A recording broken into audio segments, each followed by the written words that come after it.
उन्होंने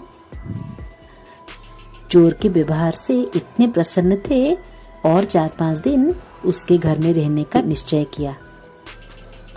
चोर एक तोता को अपने घर में पाला हुआ था। बहुत ही उसको लाड़ प्यार करता था। वो उसका अधिकांश समय उस तोते के साथ गुजारता था। वो तोता उसको अधिक प्रिय था और उन्होंने देखा कि चोर तो बहुत ही प्रसन्न रहता है। कभी कभी वो चोरी के काम में सफल होता है, कुछ उसको धन मिलता है, और कभी कभी असफल होता है, उसको कुछ भी नहीं प्राप्त होता। मगर उसके घर में जो भी होता है वो उसी को खा के उसका गुजारा कर लेता है। कभी भी कोई दुख प्रकाश नहीं करता। किसी ने मन ही मन सोचने लगे, मैं तो उसके घर में रहकर उसका ऋणी हो गया हूँ, क्योंकि इतनी आश्रय मुझे उसने ही दिया है। तो उसको मुझे कुछ अच्छी बातें सिखा के उसका चोरी का काम बंद करना होगा, क्योंकि वो कितना पाप कर रहा है। किसी का कमाया हुआ धन वो चोरी करके खा रहा है। मुझे कैसे भी करके उसको चोरी से रोकना होगा। मगर चोर बहुत ही सेवा करता था ऋषि का। खाने पीने से लेकर सब चीजें अच्छी तरह से देखभाल करता था। इसीलिए ऋषि सीधा सीधा कुछ भी नहीं बोल पाते थे, क्योंकि वो बहुत ही नम्र था और खुशमिजाज का था। मगर मन ही मन हमेशा वो चिंता में रहते थे, कैसे करके मैं इसका चोरी का वृत्ति समाप्त कर दूं हमेशा के लिए। चोर एक तोता को अपने घर में पाला हुआ था और उस तोते को वो बहुत ही प्यार करता था, बहुत ही उसको लाड़ प्यार करता था। वो उसका अधिकांश समय तोते के साथ गुजारता था।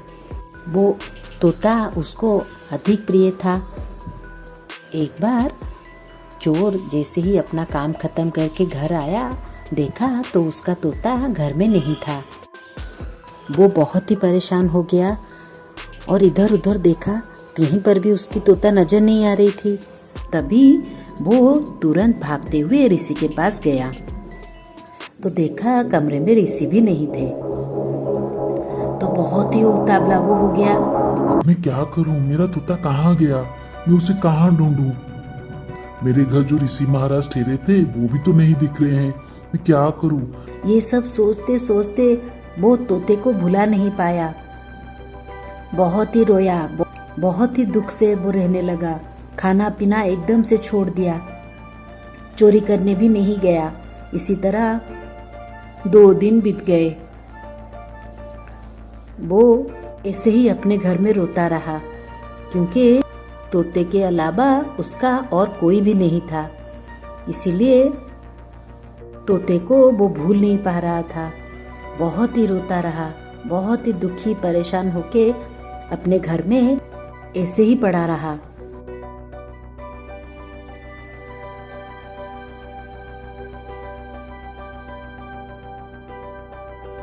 एक दिन अचानक जैसे ही सुबह हुई, चोर ने घर से बाहर निकला और देखा दूर से ऋषि उस तोते को पकड़ के आ रहे हैं। वो जैसे ही देखा, उसका खुशी का ठिकाना ही नहीं रहा। वो भागते हुए गया, ऋषि के पैरों के तले गिर गया और बोला, हे ऋषि महाराज, आपने तो मेरी जान ही बचा दी। मेरा तोता मुझे 2 दिन हो गया नहीं मिल रहा था। ये कहाँ गया था? मैं तो पागलों जैसे हो गया था। तभी ऋषि ने कहा, जैसे तुम्हारा तोता तुमसे अलग होने से तुम दुनिया को ही भूल गए। तुम अपने तोते के बारे में ही सोचने लगे और अपना हालत शकल देखो कैसे बना लिया। उसी तरह देखो, तुम जिसके चीजें सब चुरा के ला रहे हो, वो भी तो उनको उतना प्यारा होगा। कितनी मेहनत से वो बनाए होंगे, कितना समय दिया होगा, तभी जाके वो चीजों को प्राप्त किया होगा। जैसे चोरी कर रहे हो, उनको क्या लग रहा होगा, कैसे उनका समय बीत रहा होगा। ये कभी सोचे हो? उसी दिन से चोर में पूरा सुधार आ गया। चोर का ज्ञानोदय हुआ। वो समझ पाया अपने भूल को और अपने किए हुए पापों को। इसी तरह उस दिन से वो चोरी का वृत्ति पूरा छोड़ के खेतीबाड़ी करने लगा और साधु का शिष्य बन गया। जीवन भर साधु की सेवा करने लगा। आगे की कहानी देखने के लिए हमारे चैनल को लाइक और सब्सक्राइब करें। आगे की कहानी बहुत ही जल्दी आने वाली है।